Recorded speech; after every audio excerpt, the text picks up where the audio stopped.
আজকে এই মিটিংটার আলোচ্য বিষয় ছিল মূল্যস্ফীতিকে কিভাবে কমিয়ে আনা যায়।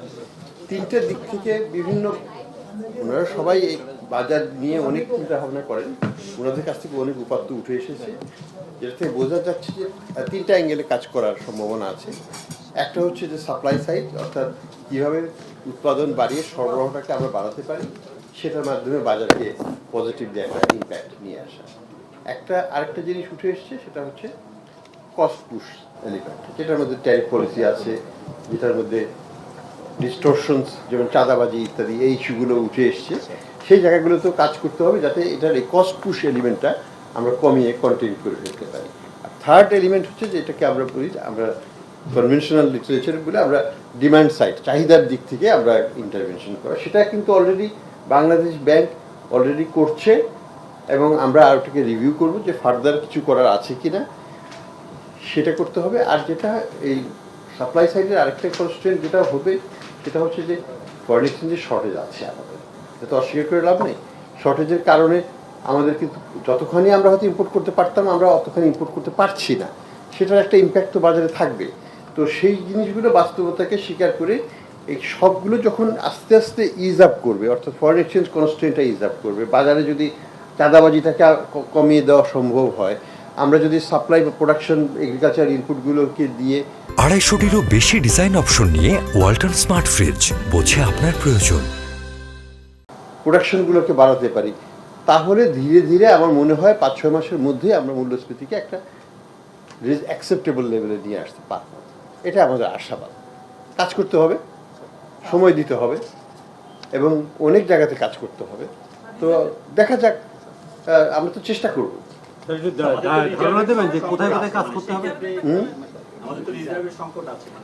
রিজার্ভের সংকট আছে, সংকট ওভারনাইট যাবে না, এটাকে আমরা দেখব। আমি এখনো বাংলাদেশ ব্যাংকে যাই নাই, আমাদের হিসাব করতে হবে যে আমরা কতখানি সাপ্লাই দিতে পারি বাজারে, আমাদের যেটুকু মিনিমাম সেটা রাখতে হবে। এটা অযৌক্তিক লেভেলে কমিয়ে দেওয়া যাবে না, কারণ তাহলে বাজারে কনফিডেন্সের অভাব হবে। সেটাকে রেখে কতখানি ম্যাক্সিমাম সাপ্লাই দেওয়া যায় এই আমদানিকে বাড়ানোর ব্যাপারে, অথবা কিছু পেমেন্টস এরিয়া যেগুলো হয়ে গেছে সেটাকেও তো আমাকে ইজ আপ করতে হবে। কারণ পরবর্তী আমদানি আবার তার কাছ থেকে কিনতে হলে আমাকে তাকে কিছু দিতে হবে। তো সেই একটা যাতে ট্রানজ্যাকশনাল ফ্লো যেটাকে আমরা বলি, সেটাকে মেনটেন করে এটা ব্যালেন্সড ওয়েতে, এটা মানে কী বলবো, একটা সংকীর্ণ পথ, খুব সাবধানে হাঁটতে হবে, কিন্তু হাঁটতে হবে এবং সামনের দিকেই যেতে হবে। তো আমি আশা করি যেগুলো করা যাবে, এগুলো করা খুবই সম্ভব। এবং আমরা আমাদের যে ডেভেলপমেন্ট পার্টনার্স আছে তাদের সাথেও আলাপ করবো কীভাবে রিজার্ভটাকে আর একটু ফ্লো অফ ফান্ডকে বাড়ানো যায়। সব মিলিয়েই চেষ্টাটা হবে এবং ইনশাল্লাহ কয়েক মাস পরে আমরা হয়তো ফল দেখা শুরু করবো।